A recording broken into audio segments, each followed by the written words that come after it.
কত মানুষ আমার আপনার সামনে দিয়ে বিদায় নিয়ে যায়। আমি আপনি কেন না দোয়ার মাধ্যমে আমাদের ভাগ্য পরিবর্তন করতে পারি না? আমার এই কপাল কেন মসজিদে বারবার এসে সেজদা দিতে পারে না? 5 ওয়াক্ত নামাজে কেন আসতে পারি না? কেন আল্লাহ বারবার আমাকে মসজিদে আনে না? এই দোয়ার মাধ্যমে তা চাই।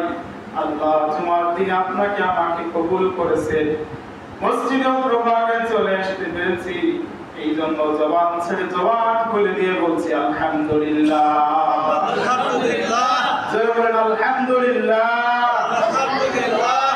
সমাজের যে মানুষগুলো বিদায় নিয়ে যায়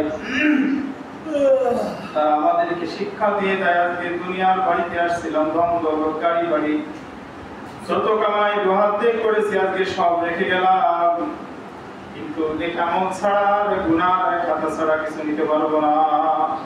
মানুষ মরার পরে